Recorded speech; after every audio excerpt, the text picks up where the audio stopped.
ఒక 100 డేస్లో ఏ బిజినెస్ అయినా స్టార్టప్ అయినా ఎలా మొదలు పెట్టాలి, దానికి ఉండాల్సిన ఫండమెంటల్స్ ఏంటనేది ఈ సిరీస్ ఆఫ్ వీడియోస్లో మేము మీకోసం డిజైన్ చేసి ఇవ్వడం జరుగుతుంది. ఈరోజు మనం మాట్లాడుకోబోతున్న టాపిక్ స్టార్టప్స్. గత 10 ఏళ్లుగా భారతదేశపు రూపురేఖల్ని, భారతదేశపు రెవెన్యూల్ని, భారతదేశపు జీడిపిల్ని మార్చిన ఈ ఒక్క పదం స్టార్టప్స్. నిజానికి ఇవాళ మనం కంట్రీ ఎకానమీస్ వైజ్ పోల్చుకుంటే మన జీడిపి ఆల్మోస్ట్ ఫిఫ్త్ పొజిషన్లో ఉంది. ఎక్కడో ఉండేవాళ్ళం అమెరికా, చైనా, జపాన్, జర్మనీ, తర్వాత 5th ప్లేస్లో ఇండియా ఉంది. దీనికి మేజర్ రీజన్ ఏంటంటే స్టార్టప్స్.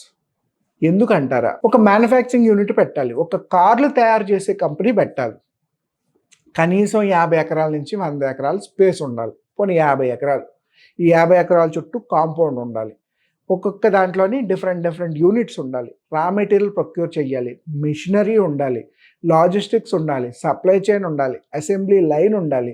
ఇంత కారు తయారు చేసిన తర్వాత దాన్ని మార్కెట్కి తీసుకెళ్ళి అమ్మాలి. ఇంత పెట్టాలంటే ఎంత పెట్టుబడి అవసరం అవుతుంది?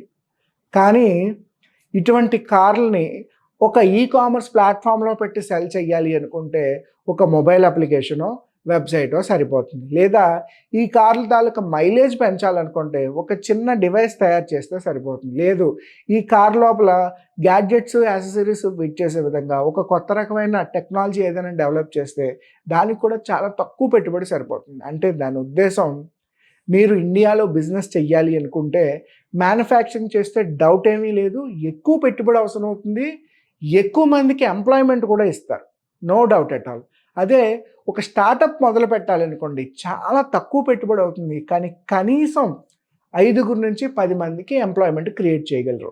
అండ్ మోర్ ఓవర్, ఈ ప్రొడక్ట్ని లేదా ఈ సర్వీస్ని బయట కంట్రీస్కి ఎక్స్పోర్ట్ చేసి అక్కడి నుంచి కూడా రెవెన్యూని ఇండియాకి తీసుకురాగలరు. ఈ 2 కారణాల వల్ల ఎక్కువ మంది స్టార్టప్స్ మొదలు పెడుతున్నారు. స్టార్టప్ మొదలుపెట్టిన ప్రతి పర్సన్ మినిమం 5గురికి ఎంప్లాయ్మెంట్ ఇస్తున్నాడు అనుకుందాం. అంటే ఒక పక్కన 5 ఫ్యామిలీలు బాగుపడుతున్నాయి, ఇంకో పక్క నుంచి ఈ ప్రొడక్ట్ సర్వీసు వేరే కంట్రీకి వెళ్తుంది, అక్కడి నుంచి ఇండియాకి డబ్బులు వస్తున్నాయి. ఇటువంటి దాన్ని మనం స్టార్టప్ కింద కన్సిడర్ చేస్తాం. ఇన్ బ్రీఫ్గా చెప్తాను, but this is simply outline. A business మోడల్లో అయితే ఇన్నోవేషన్ ఉంటుందో అటువంటి వాటిని స్టార్టప్ ఐడియాల కింద కన్సిడర్ చేస్తారు. దీనికి ఒక బెస్ట్ ఎగ్జాంపుల్ ఏంటంటే, ఒకప్పుడు చూడండి, ఎవరైనా డబ్బులు దాచుకోవాలి అంటే బ్యాంకుకి వెళ్ళేవారు. బ్యాంకుకి వెళ్తే అక్కడ ఒక అకౌంట్ ఉంటుంది. ఒకవేళ మీరు ట్రాన్స్ఫర్ అయ్యారనుకోండి, ఈ అకౌంట్ని వేరే అకౌంట్కి వేరే బ్రాంచ్లో వేరే ఊర్లో మార్చుకోవాలి. ఎంత పెద్ద లెంతీ ప్రాసెస్ ఉండదు. తర్వాత కొన్నాళ్ళకి ఏమైంది, బ్యాంకుల్లో కంప్యూటర్స్ ఇన్స్టాల్ చేశారు, ఏటీఎంస్ ఇన్స్టాల్ చేశారు. ఈ ఏటీఎంస్, కంప్యూటర్స్ ఇన్స్టాల్ చేయడం వల్ల ఏమైంది, పని సింపుల్ అయింది, పని ఆటోమేట్ అయింది. బట్ బ్యాంకింగ్ ప్రాసెస్ మాత్రం అలాగే ఉంది. పర్సన్ కావాలంటే బ్యాంక్ వెళ్ళాలి, చెక్ బుక్ కావాలంటే బ్యాంక్ వెళ్ళి తెచ్చుకోవాలి, చెక్ని డిపాజిట్ చేయాలన్నా బ్యాంక్ వెళ్ళి చెక్ డిపాజిట్ చేయాలి. ప్రాసెస్ ఏమీ మారలేదు, బట్ పని సింప్లిఫై అయింది. బట్ ఈరోజు మీరు చూస్తున్న ఫోన్పే లాంటి అప్లికేషన్లో, లేదా బజాజ్ ఫిన్సర్వ్ లాంటి అప్లికేషన్స్, ఆన్లైన్ డిమాట్ అకౌంట్స్ అని, ఆన్లైన్ సేవింగ్స్ అకౌంట్స్ అని ఎన్నో మొబైల్ అప్లికేషన్స్ వచ్చేసాయి. అంటే బ్యాంకింగ్ సిస్టమ్ అనేది రెగ్యులర్ బిజినెస్. ఈ బ్యాంకింగ్ సిస్టంలోకి కంప్యూటర్స్, ఏటీఎం మిషన్స్, ఆటోమేషన్స్ తీసుకురావడం అనేది కొంచెం అడ్వాన్స్డ్ బిజినెస్ మోడల్. దీన్ని ఇంకా సింప్లిఫై చేసి ఒక మొబైల్ అప్లికేషన్లో మీ ఫింగర్ టిప్స్ ద్వారా బ్యాంక్ ప్రాసెస్ అంతా కనుక రన్ చేస్తే దాన్ని మనం స్టార్టప్ అనొచ్చు. ఇవాళ మనం చూస్తున్న ఫోన్పే కానీ, బ్యాంక్ బజార్ కానీ, పాలసీ బజార్ కానీ, బజాజ్ ఫిన్సర్వ్ లిమిటెడ్ కానీ, ఎన్నో ఎన్బిఎఫ్సి బ్యాంకింగ్ అప్లికేషన్స్ ఉంటాయి. అంటే అవి 100% బ్యాంక్స్ కావు, బట్ మీకు లోన్లు ఇస్తాయి, మీకు క్రెడిట్ కార్డులు ఇస్తాయి, మీకు ఈఎంఐ ఆప్షన్స్ ఇస్తాయి. ఏదైనా ఐటెం పర్చేస్ చేసుకుంటే త్రూ ఈఎంఐ ద్వారా కూడా పర్చేస్ చేసుకోవచ్చు. బ్యాంకుకి వెళ్లకుండా ఫోన్లోనే 1 మినిట్లో మీ సిబిల్ స్కోర్ చెక్ చేసి అకౌంట్లో 5 లక్షల నుంచి 10 లక్షల రూపాయలు లోన్ కూడా తెచ్చుకోవచ్చు. బ్యాంకు కాకుండానే ఎన్బిఎఫ్సిలు ఎంతవరకు ఇన్నోవేట్ అయ్యాయో ఆలోచించండి. అంతే, చేసే బిజినెస్ మోడల్లో కొంచెం ఇన్నోవేషన్, కొంచెం క్రియేటివిటీ, కొంచెం ప్రాబ్లమ్ సాల్వింగ్, ఈ 3 కనుక మిక్స్ చేసుకుంటే అటువంటి దాన్ని స్టార్టప్ అంటారు. మ్యానుఫ్యాక్చరింగ్కి, ఆటోమేషన్ ఇండస్ట్రీకి, ప్రాసెసింగ్కి భారీ బడ్జెట్లు అవసరం. బట్ ఒక చిన్న స్టార్టప్ మొదలు పెట్టాలంటే ఎక్కువ బడ్జెట్ అవసరం లేదండి.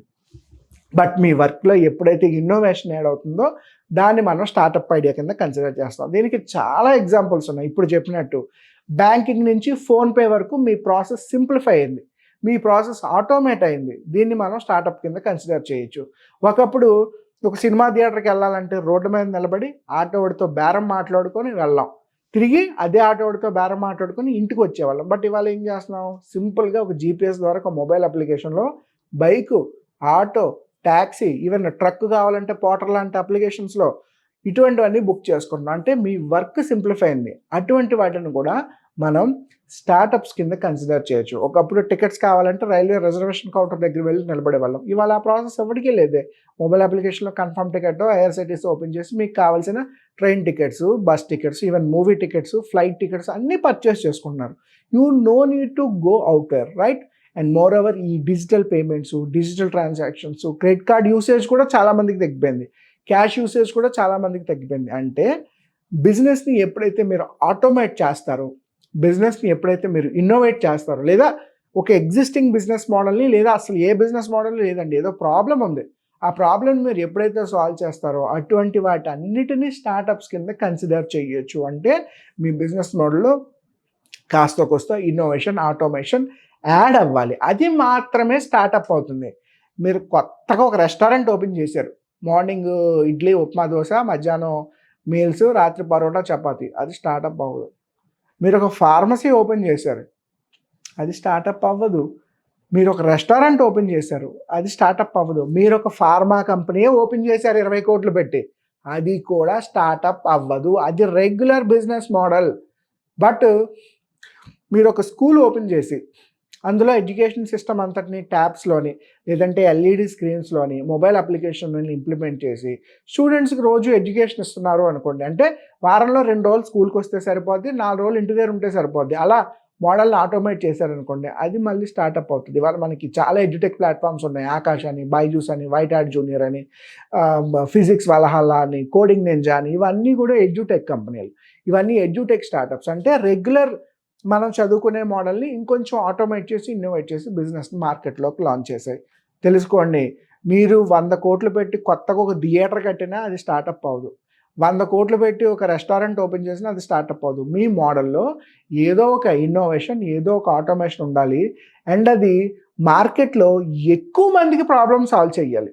ఏదో ఒక ఊర్లో 10 మందికి సాల్వ్ చేసేస్తే అది స్టార్టప్ అవ్వదు. పాన్ ఇండియా లెవెల్లో ఆ ప్రాబ్లమ్ని ఎవరెవరు ఫేస్ చేస్తున్నారు, వరల్డ్ వైడ్గా ఆ ప్రాబ్లమ్ని ఎవరెవరు ఫేస్ చేస్తున్నారు, వాళ్ళందరికీ మీరు సొల్యూషన్ ఇవ్వగలుగుతున్నారా లేదా అన్నప్పుడు మాత్రమే దాన్ని మనం స్టార్టప్ కింద కన్సిడర్ చేస్తాం. మీ ఇంట్లో బాబాయ్కి, చిన్నానికి, స్కూల్లో 4 ఫ్రెండ్స్కి ప్రాబ్లమ్ సాల్వ్ చేస్తే అది కూడా స్టార్టప్ అయిపోదు. స్కేలబిలిటీ కూడా చాలా ఎక్కువ ఉండాలి. అంటే ఒకరు కాదు, ఇద్దరు కాదు, 100 మంది, 1000 మంది, 1,00,000 మంది, కోట్ల మంది ఎప్పుడైతే అప్లికేషన్ ఉపయోగిస్తారో, లేదంటే ఆ మోడల్ని ఉపయోగించుకోగలుగుతారో, అటువంటి దాన్ని మనం ఒక స్టార్టప్ ఐడియా కింద కన్సిడర్ చేస్తాం. బాగా తెలుసుకోండి, బిజినెస్ వేరు, ట్రేడింగ్స్ వేరు. అవి మనం ముందు వీడియోలో మాట్లాడుకున్నాం. స్టార్టప్ అనేది కంప్లీట్గా డిఫరెంట్. అందుకే ఇవాళ స్టార్టప్స్ని ఎక్కువ మంది లాంచ్ చేస్తున్నారు. ఇంజనీరింగ్ స్టూడెంట్లు స్టార్టప్స్ మొదలు పెడుతున్నారు, ఎంబీఏ స్టూడెంట్స్ మొదలు పెడుతున్నారు, డాక్టర్స్ మొదలు పెడుతున్నారు, ఫార్మసీ వాళ్ళు మొదలు పెడుతున్నారు, రిటైర్ అయిపోయిన టీచర్స్, గవర్నమెంట్ జాబ్ హోల్డర్స్ కూడా స్టార్టప్స్ మొదలు పెడుతున్నారు. ఈవెన్ 14-15 సంవత్సరాలు పల్లెటూరుల నుంచి చదువులేని పిల్లలు కూడా ఏదో ఒక స్టార్టప్ మొదలు పెడుతున్నారు. మీకు తెలుసో తెలీదు. ఇవాళ స్టార్టప్కి లిమిటేషన్ ఏమీ లేదు. ఈవెన్ ట్రాన్స్జెండర్ స్టార్ట్ చేసిన స్టార్టప్స్ కూడా ఉన్నాయి. ఉమెన్ స్టార్టప్ మొదలుపెట్టి $1 బిలియన్ రెవెన్యూ టచ్ చేసిన కంపెనీలు 10కి పైనే ఉన్నాయి ఇండియాలో. దీని అర్థం ఏంటి అంటే this is all startup decade, startup century అనుకోవచ్చు. ఎందుకంటే ఇది రాను పెరుగుతుంది. ఇవాళ గ్లోబల్గా ఉన్న స్టార్టప్స్లో ఇండియాలోనే ఎక్కువ స్టార్టప్స్ ఉన్నాయండి. నిజానికి స్విట్జర్లాండ్ ఇటువంటి కంట్రీస్లో చాలా ఎక్కువ, బట్ ఇండియాలో యూసేజ్ ఎక్కువ ఉంది. అంటే స్టార్టప్స్ చాలా అగ్రెసివ్గా పెరుగుతున్నాయి. This is right time to kick start any startup ideas. ముందు స్టార్టప్ ఏంటి తెలుసుకోవడం కోసం ఈ వీడియో. ఫర్దర్ వీడియోస్లో అసలు ఈ స్టార్టప్ సెక్టార్స్ ఏంటి, ఎందులో ఇవి పనికి వస్తాయి, ఆ డొమైన్ ఎలా ఐడెంటిఫై చేయాలన్న విషయాలు కూడా నేను క్లియర్ కట్గా చెప్తాను. బిఫోర్ దట్ ఈరోజు మనం చెప్పిన కీ పాయింట్స్ అన్ని నోట్ చేసుకోండి. మీరు ఓపెన్ చేసి మీ అంతటా మీరు సెర్చ్ చేయండి, ఇండియాలో స్టార్టప్స్ ఏ ఉన్నాయి, వాటి రెవెన్యూస్ ఎలా ఉన్నాయి, వాటి ఫిగర్స్ ఎలా ఉన్నాయి, తద్వారా ఎంత బిజినెస్ జనరేట్ చేయొచ్చో కూడా మీరు ఆలోచించండి. ఈ క్లారిటీ మీకు వచ్చిన రోజున మీరు 100% ఒక సక్సెస్ఫుల్ స్టార్టప్ ఐడియాని ఇండియాలో లాంచ్ చేసుకోవచ్చు.